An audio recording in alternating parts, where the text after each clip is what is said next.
Aujourd'hui, nous allons réfléchir sur le quatrième commandement, mais je vous donnerai cette réflexion euh, pas comme les autres catéchèses, mais je vais me concentrer plus sur le nouveau catéchisme de l'Église catholique et aussi sur des exemples du papa et maman de Sœur Lucie, la petite bergère de Fatima.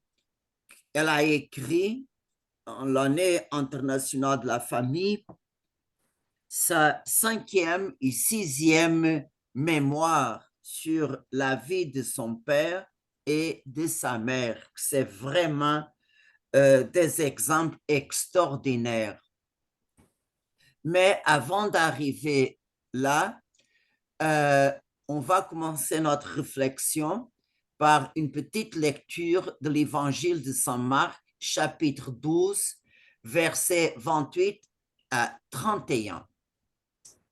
Le scribe qui avait entendu la discussion et remarqué que Jésus avait bien répondu, s'avança pour lui demander quel est le premier de tous les commandements. Jésus lui fit cette réponse. Voici le premier. Écoute, Israël, le Seigneur notre Dieu est l'unique Seigneur. Tu aimeras le Seigneur ton Dieu de tout ton cœur, de toute ton âme, de tout ton esprit et de toute ta force. Et voici le second. Tu aimeras ton prochain comme toi-même. Il n'y a pas de commandement plus grand que ceux-là. Alors, normalement, on représente les deux tables de la loi et les 10 commandements sont divisés en deux. La première table, on peut voir les 3 premiers commandements qui concernent notre relation avec Dieu et nous aident à aimer le bon Dieu comme le premier dans notre cœur. Et la deuxième table se trouvent les 7 autres commandements qui nous aident à aimer les autres. Et dans l'ordre de l'amour et de la charité, le quatrième commandement occupe la première place. C'est notre prochain plus proche. Et le quatrième commandement est contenu dans ces mots: honore ton père et ta mère afin d'avoir longue vie sur la terre que te donne le Seigneur ton Dieu. Alors, on peut dire que même le quatrième commandement c'est le père et la mère, mais le quatrième commandement aussi abrange les autres membres de notre famille plus loin. Alors, tous ceux et celles que Dieu a mis sur notre chemin et qui exercent sur nous une certaine autorité. C'est ça que parle le nouveau catéchisme de l'Église catholique dans l'article 2199. Le quatrième commandement s'adresse expressément aux enfants dans leur relation avec leur père et mère, parce que cette relation est la plus universelle. Il concerne également les rapports de parenté avec les membres du groupe familial. Il demande de rendre honneur, affection et reconnaissance aux aïeux et aux ancêtres. Il s'étend enfin aux devoirs des élèves à l'égard du maître, des employés à l'égard des employeurs, des subordonnés à l'égard de leur chef, des citoyens à l'égard de leur patrie, de ceux qu'ils administrent ou la gouvernent.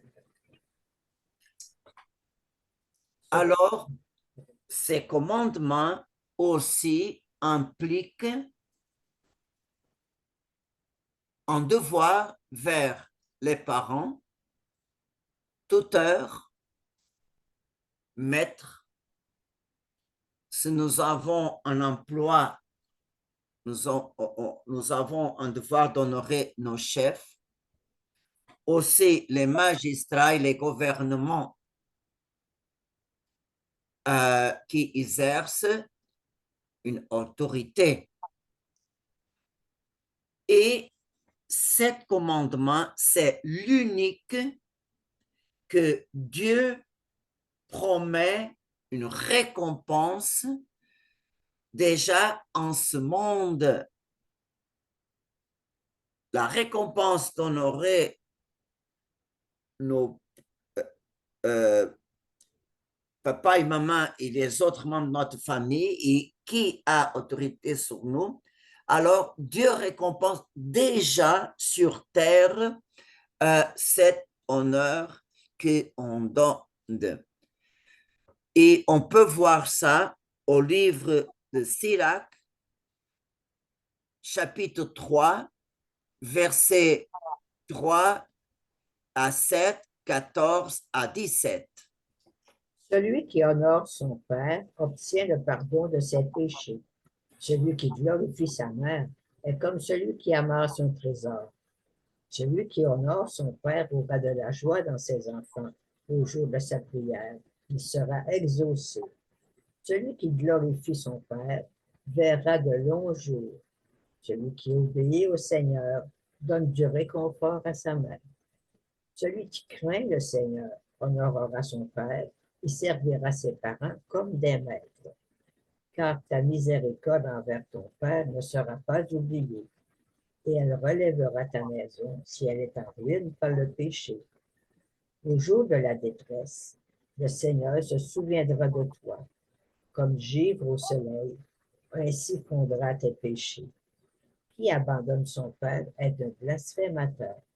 Qui met en rage sa mère est maudit du Seigneur. Mon fils, accomplis toutes choses dans l'humilité, et tu seras aimé plus qu'un bienfaiteur. Bien sûr que pour les enfants de Dieu, que bien sûr que nous avons Dieu dans notre vie, alors ces commandements, c'est pour nous une boussole qui indique notre chemin.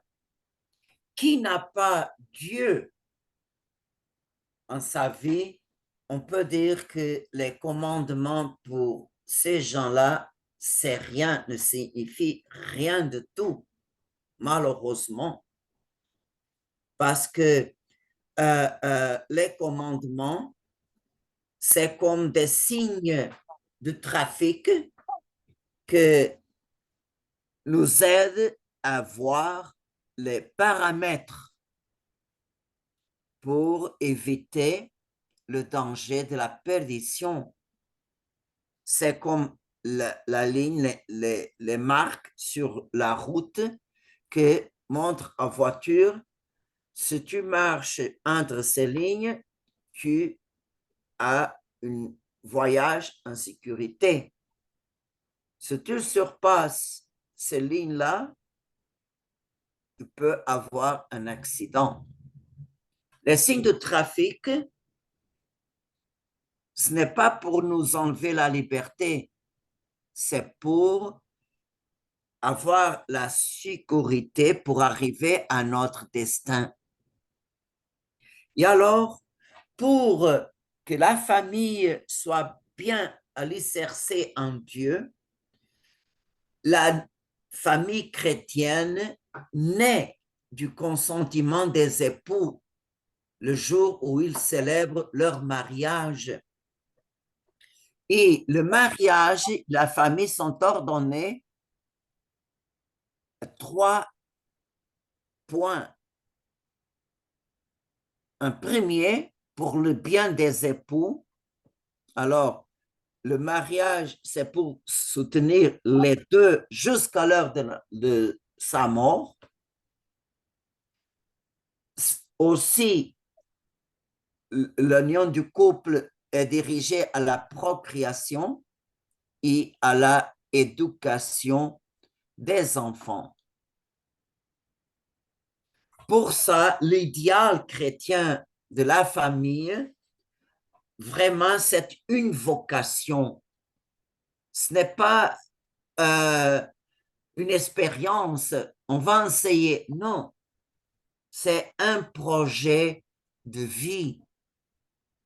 Et ce Dieu vraiment appelle au mariage de la même façon que un candidat au sacerdoce doit penser très bien à sa vocation, à son appel, et en même temps, un candidat au sacerdoce a 7 ans d'études avant de donner son oui définitif à Dieu. Alors, pour se préparer au mariage, ce n'est pas moins important que le sacrement d'ordre. Et c'est pour ça que la préparation pour le mariage est très importante parce que c'est là que planifie un projet de vie pour toujours. Vraiment, une jeune fille, un jeune garçon font une alliance. Ils sont un reflet de l'amour fidèle et définitif de Dieu pour toute l'humanité. Et j'aimerais vous présenter un premier exemple de la vie de couple du père et de la mère de Sœur Lucie la bergère de Fatima. Et cet exemple est écrit dans son 6e mémoire. De la jeunesse de ma mère, je sais peu ou presque rien. Je me souviens seulement d'une conversation à laquelle j'ai assisté et que je n'ai pas oubliée, même si à l'époque, je n'en ai presque rien compris. Mais cela a attiré mon attention. Nous étions toute la famille réunie, assis autour du feu à dîner.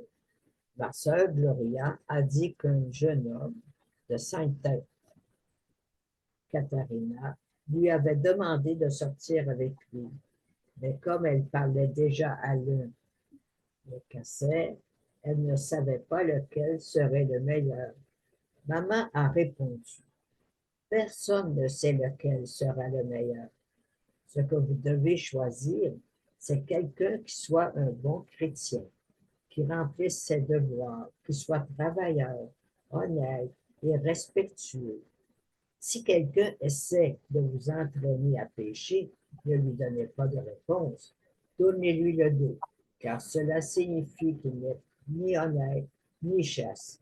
Et ces personnes ne vous offriront jamais une bonne vie. Il vaut mieux être célibataire que mal marié. Papa a ajouté, je vais vous dire quelque chose que je ne vous ai peut-être jamais dit. Quand j'ai demandé à votre mère de sortir avec moi, la première chose que nous avons décidé ensemble était de conserver pure la fleur de notre chasteté jusqu'au jour de notre mariage, pour l'offrir à Dieu en échange de sa bénédiction et des enfants qu'il voudrait nous donner. Ainsi, il nous a bénis en nous donnant vous tous. Il y a aujourd'hui une chose qui arrive dans les écoles, qu'il y a beaucoup d'enfants qui ne sont pas capables de réussir les examens et ont un comportement agité, agressif et sont toujours en état de révolte avec ses collègues. Et on peut poser la question, pourquoi ces enfants viennent à l'école avec ces comportements. Souvent, je ne dis pas toujours, mais souvent, c'est à cause de l'ambiance qu'ils ont à la maison. En présence des enfants, il y a des disputes, discussions, tensions, et vraiment, les enfants, souvent, se culpabilisent pour cette ambiance. Et aujourd'hui, je vous dis, malheureusement, en beaucoup de couples, ils se voient comme deux rivaux qui se disputent pour voir qui est l'autorité à la maison. Alors, c'est difficile vraiment avoir un entraide ou une complémentarité entre eux. Et on voit qu'il y a aussi une relation de domination et de violence. Par exemple, en deux mariages que j'ai faits dernièrement, j'ai posé la question pendant l'homélie, quels sont les trois mots magiques que préservent le couple de divorce. Une fille m'a répondu tout de suite, il n'y a pas de divorce quand nous avons toujours raison. Quand vraiment une fille et des fils, sa vie familiale, c'est moi qui j'ai toujours la raison, comme c'est possible que cette relation de couple préserve. On sait très bien que la raison jamais est toujours d'un côté. Alors, je vous dis ça seulement pour voir comme aujourd'hui, ces défis, une relation de couple sur des principes complètement, je vais vous dire, absurdes, irréels. Et je vais vous présenter deux autres exemples de l'importance pour mari et femme se entraider, de se compléter et témoigner à leurs enfants leur amour, leur union. C'est très important. Et alors, ces deux exemples aussi, c'est de la 5e et 6e mémoire de Sœur Lucie. En tant qu'épouse, ma mère était entièrement fidèle à tous ses engagements matrimoniaux. Lorsqu'elle était appelée à aller quelque part pour s'occuper des malades, avant de quitter la maison, elle chargeait l'une de ses filles de faire ses tâches et de dire au père à son retour où elle était allée et où elle se trouvait. Si c'était à proximité, mon père me prenait par la main et m'amenait voir si ma mère pouvait rentrer dîner avec la famille. Si c'était possible, même s'il fallait attendre un peu, mon père attendait et nous rentrions tous les trois à la maison pour dîner avec toute la famille réunie. Si ma mère disait qu'elle ne pouvait pas aller de malade, Ah bon, si ma mère disait qu'elle ne pouvait pas laisser le malade, mon père rentrait à la maison avec moi et ma sœur Maria partageait le dîner entre nous tous, remplaçant ma mère.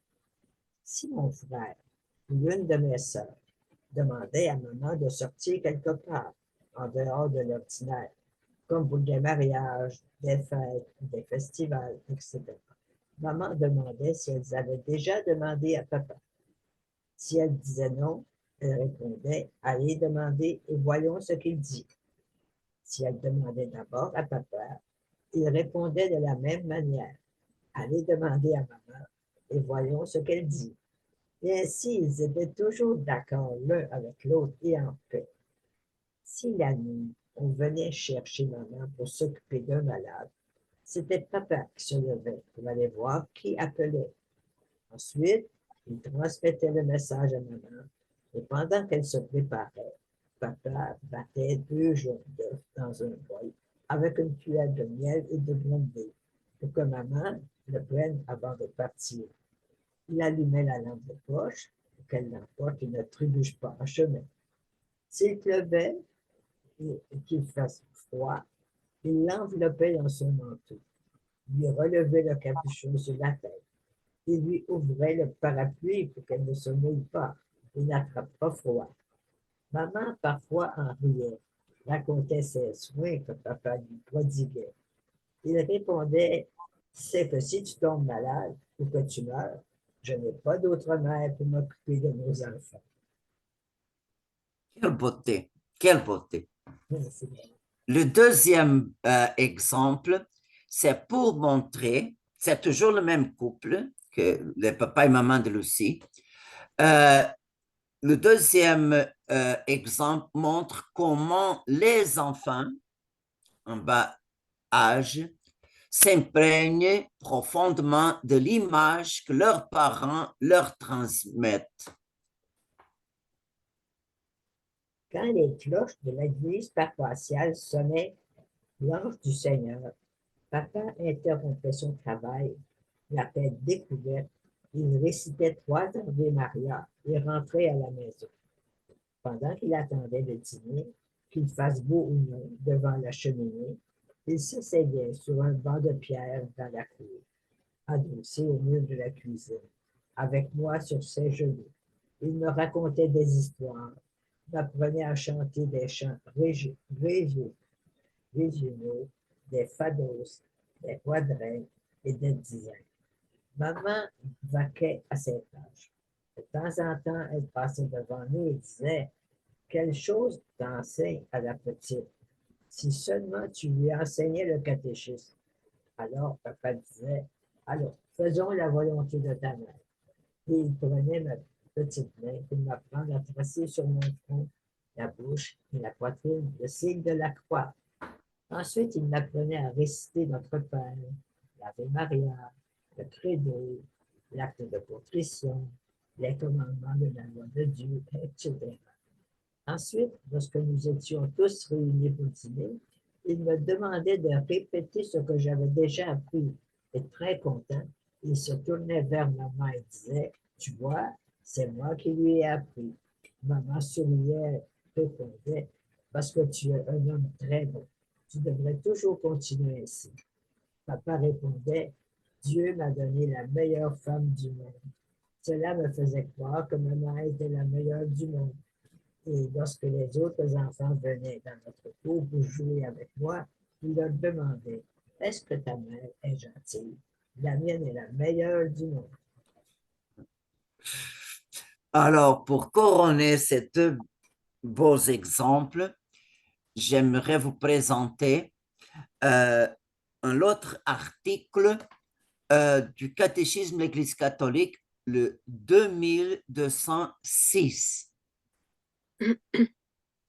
Les relations au sein de la famille entraînent une efficacité des sentiments d'affection et d'intérêt qui préviennent surtout du mutuel respect des personnes. La famille est une communauté privilégiée appelée à réaliser une mise en commun des pensées entre les époux et aussi une activité coopérative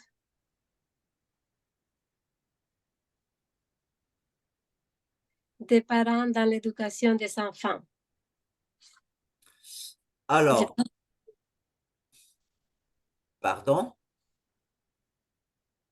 Je pense que j'ai manqué un mot. Ok. Vous pouvez répéter l'article 2206? Mhm. Les relations au sein de la famille entraînent une affinité de sentiments, d'affection et d'intérêt qui prévoit surtout du mutuel respect des personnes. La famille est une communauté privilégiée appelée à réaliser une mise en commun des pensées entre les époux ainsi qu'une attention, coopération des parents dans l'éducation des enfants.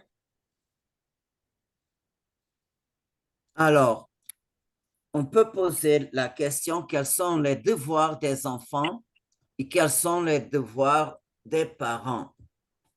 Parce que aujourd'hui, on parle seulement de droit. Nous avons le droit des enfants. Oui, les enfants ont droit, mais ont aussi des devoirs. Et alors, on peut résumer les devoirs des enfants sont trois. En premier, respecter les parents et reconnaître que c'est grâce à l'amour des parents qu'ils ont reçu la grâce de l'existence et de vivre. Et en même temps, c'est le travail, le sacrifice des parents qui alors soutient et aide les enfants à se développer. Et en même temps, c'est avec ses parents qu'il commence à apprendre. L'autre devoir, c'est la obéissance authentique. Alors, la obéissance authentique, c'est laquelle qui vient du cœur, pas pour imposition. Et le troisième, c'est un devoir des enfants de prendre soin de leurs parents quand ils arrivent à sa vieillesse. Pourquoi? Parce que tout ce qu'un enfant est, vraiment, il y a toujours une dette de gratitude vers ses parents. Et alors, l'amour, on doit répondre avec amour. C'est vrai qu'il n'y a pas une mère parfaite ou un père parfait. Il n'y a pas aucun cours ou aucun livre qui enseigne qu'est-ce que doit faire une mère en toute ou en chaque situation. Et le plus important, c'est que à chaque situation, une mère et un père prennent une décision. Et vous savez qu'une décision est toujours un risque. Et un risque. Alors, fais en pensant que c'est le mieux. Même si plus tard, par les conséquences, on voit, ah, je me trompais. Mais quand les enfants fondent une autre famille, ils vont mieux comprendre la difficulté, qu'est-ce que c'est être père, qu'est-ce que c'est d'être mère. Alors, la vie, c'est vraiment une grande maître, ou maîtresse.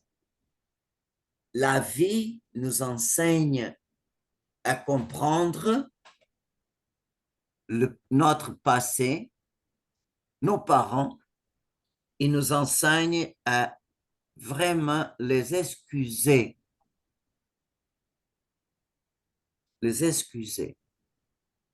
Mais bien sûr, seulement les années vont nous enseigner à faire ça.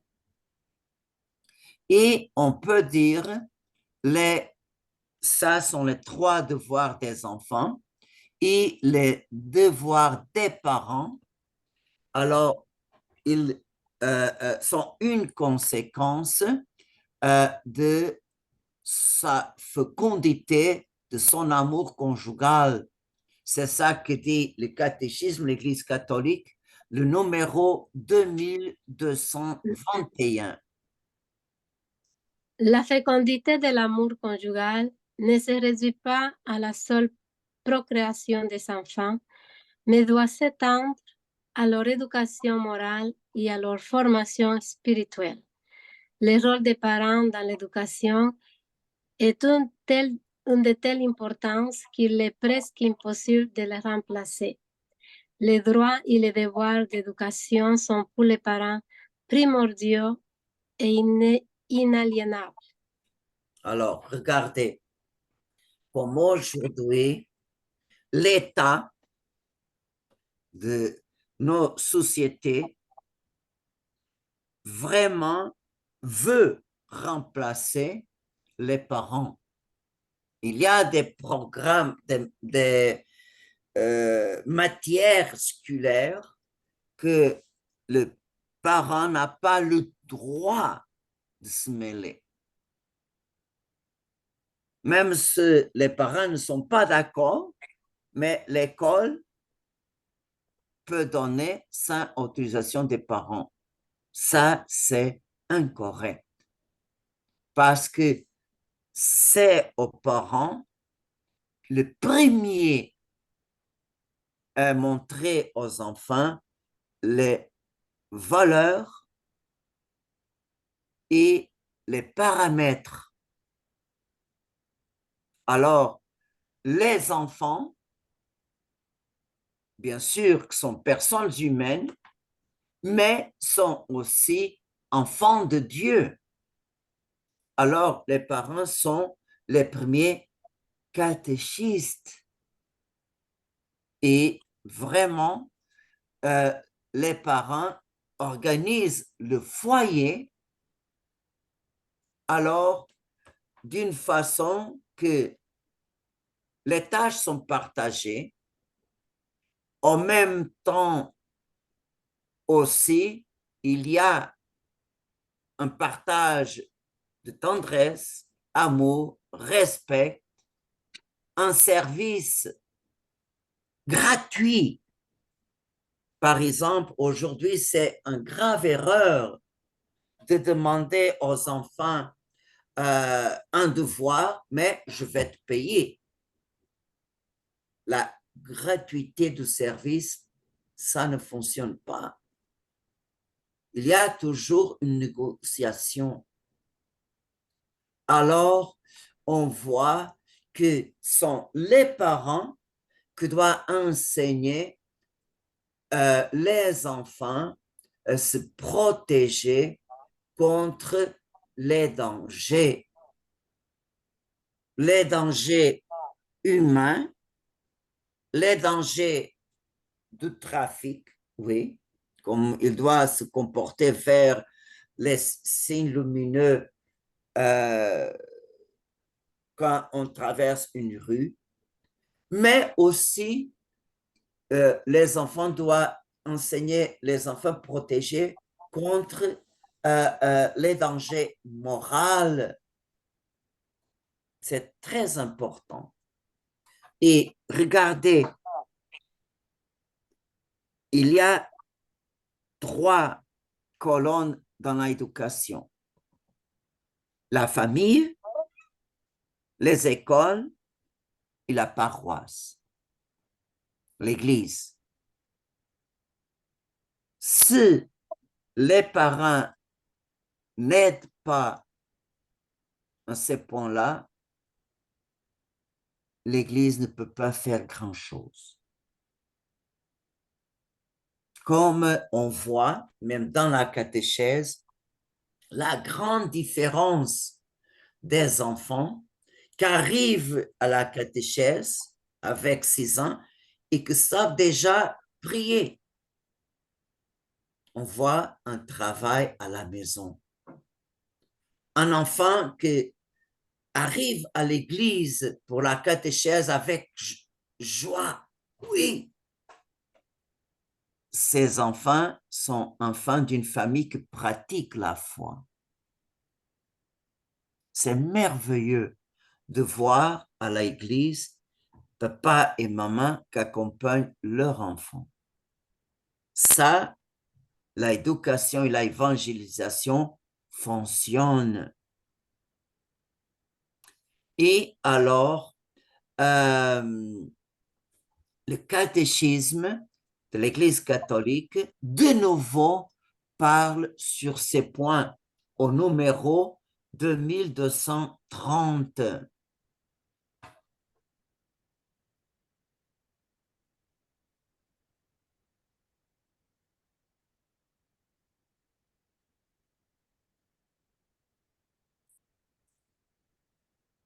En devenant adultes, les enfants ont leur devoir et le droit de choisir leur profession et leur état de vie. Ils assumeront ces nouvelles responsabilités dans la relation confiante en leurs parents dont ils demanderont et recevront volontiers les avis et les conseils. Les parents travailleront et ne contraindront leur enfant ni dans les choix d'une profession, ni dans celui d'un conjoint. Ce devoir de réserve ne les interdit pas, bien au contraire, de les aider par des avis judicieux, particulièrement lorsque ceux-ci envisagent de fonder un foyer. Alors, on voit comme c'est important et les parents jamais laissent d'être père et mère, même quand leurs enfants sont adultes. Bien sûr qu'il faut avoir ici une grande prudence et en même temps un bon sens quand on peut donner un conseil ou quand on doit garder silence. Mais il y a une chose qu'un père ou une mère peut faire toujours, c'est prier pour ses enfants. Je vous dis, qu'est-ce que Saint Ambroise a conseillé Sainte Monique quand son fils Augustin était vraiment pour chemin un peu difficile pour sa mère. Alors, Saint Ambroise disait, Monique, Monique, jamais se perdre un fils quand il y a une mère qui prie pour lui. Alors, c'est très important, toujours accompagner les enfants par notre prière, des fois par notre silence, parce que peut arriver que les enfants ne veulent pas écouter notre conseil. Alors, on doit attendre en silence et souffrir. Offrir au bon Dieu notre cœur qui souffre et on ne peut pas faire grand-chose. Au niveau humain, au niveau actif, mais au niveau spirituel, oui, bien sûr qu'on peut faire toujours beaucoup, beaucoup, beaucoup, beaucoup. Et vous pouvez être sûr que jamais Dieu oublie la prière, les sacrifices et la souffrance que passe une mère ou un père pour ses enfants.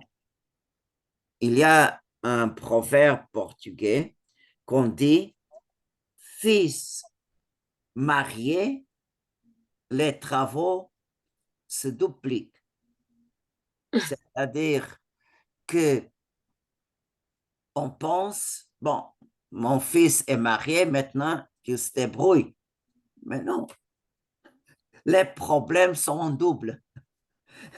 Et alors, comme les parents devront toujours veiller sur ses enfants. Pas comme enfants de 3-4 ans, non, on ne peut pas les amener comme on veut, mais on peut les accompagner par notre présence, notre amour inconditionnel et par notre prière, nos sacrifices qu'on fait pour les aimer, et des fois, ils n'acceptent pas notre amour. Je vous dis comme prêtre que aujourd'hui, c'est presque chaque jour. Je rencontre des parents ou des grands-parents qui supplient des prières pour les enfants aux petits-enfants. C'est incroyable. Je ne dis pas qu'il existe une croix de bois. Non. Aujourd'hui, il y a des croix en fer qui sont très lourds. Mais on peut être sûr que le bon Dieu, jamais, il oublie tout ce qu'on fait pour nos enfants. Et alors, je vais terminer cette réflexion avec l'autre exemple qui nous encourage si, est notre cas, si on ne voit pas le fruit de nos efforts ou de nos travaux ou de nos conseils, alors jamais découragez pas, jamais. Perdre la confiance. Et alors, je vous laisse avec ces derniers exemples de voir comme un exemple jamais se perdre. Quand le père de ma mère est tombé gravement malade, les deux filles aînées ont pu aider ma mère à s'occuper de lui. Maria devait avoir alors entre 15 et 16 ans, Teresa entre 13 et 14 ans à peu près. Ainsi, ma mère les préparait à l'aider et à la remplacer dans la pratique de la charité en s'occupant des malades quand elle ne pourrait pas. Et grâce à Dieu, elles ont bien suivi son exemple. La sœur Teresa a raconté comment, dans la pratique de la charité, elle avait réussi à sauver la vie d'un enfant. C'était probablement à Alverija, où elle était allée vivre après son deuxième mariage. On l'a appelée un jour pour assister à un accouchement difficile. Ne sachant quoi faire, elle a demandé d'aller chercher le médecin. Quand l'enfant est né, le médecin a dit à ma sœur, cet enfant est pour ensevelir car il est sans vie, il ne survivra pas. Mais ma sœur n'a pas accepté cette réponse. Le médecin parti, elle a commencé à s'occuper de l'enfant. Elle a mis sa bouche près de la sienne et a commencé à souffler dessus et à le réchauffer. Peu à peu, elle a remarqué que l'enfant avait de la vie. Et peu à peu, il a commencé à bouger quelques membres. Elle l'a enveloppé dans des linges chauds et elle l'a mis au lit près de sa mère pour le garder au chaud. Ils ont essayé de lui donner quelques gouttes de lait dans la bouche que l'enfant a observé et avalé. Peu de temps après, il a réussi à prendre le sein de sa mère et a grandi en bonne santé sans autre problème. Quand cet enfant fut plus grand, ma sœur l'a emmené chez elle un jour où elle savait que le médecin viendrait. Elle lui a présenté, lui demandant qu'elle l'examine pour voir si elle était en bonne santé. Le médecin l'a examiné, il a dit, ne trouvant rien d'anormal, que c'était un enfant en bonne santé, normal, et développé comme n'importe quel autre de son âge. Alors, ma soeur lui a demandé s'il le reconnaissait. Il a répondu que non. Donc, ma soeur lui a dit que c'était cet enfant qu'il avait ordonné d'enterrer à la naissance, ce qui l'a beaucoup surpris. C'est le fruit de la charité enseignée à l'école. Ma soeur a appris à aimer son prochain comme soi-même, respecter et préserver le don de la vie que Dieu nous a accordé en nous-mêmes et chez les autres, et que seul lui a le droit de transposer de temps du temps à l'éternité. Merveilleux, merveilleux. Si un jour vous avez l'opportunité d'avoir le volume 2 des mémoires de Sœur Lucie, de voir la vie du père et la mère de Sœur Lucie, c'est vraiment extraordinaire. Extraordinaire parce que ces deux mémoires, c'est, comme je peux dire, c'est rempli d'exemples pratiques dans le foyer que Sœur Lucie a grandi. Mais on voit comme Dieu bénit. Mais on voit aussi comme les parents ont pris sérieux la préparation au mariage, comme ils ont pris au sérieux le mariage et l'éducation des enfants. Et la maman de Sœur Lucie, elle était vraiment très sévère pendant le temps des apparitions parce qu'elle jamais accepté un seul mensonge dans la bouche de sa fille. Et c'est pour ça qu'elle a exigé de Lucie toujours la vérité. Et quand Sœur Lucie est partie de Fatima en 1921 vers le nord, c'est l'évêque de Léria qui a pris soin de la maman de Sœur Lucie, qui est déjà en cette époque veuve. Et elle disait, Excellence, même en ces moments, c'était très difficile pour moi croire que Dieu a choisi ma fille pour cette grande message. Alors, la humilité de cette maman est tellement grande qu'elle se trouvait indigne de grâce extraordinaire comme a eu Lucie. Alors, ça nous aide beaucoup, nous donne le courage, la force vraiment de voir comme Dieu est bon. N'importe pas le succès que nous avons eu, oh non. Mais le plus important, c'est Seigneur, je te donne ma vie. Mon passé à ta miséricorde, mon futur à ta providence et mon présent à ta sainteté. Alors, et vous pouvez être sûr que même avec nos limitations, Dieu fait toujours des merveilles. Amen.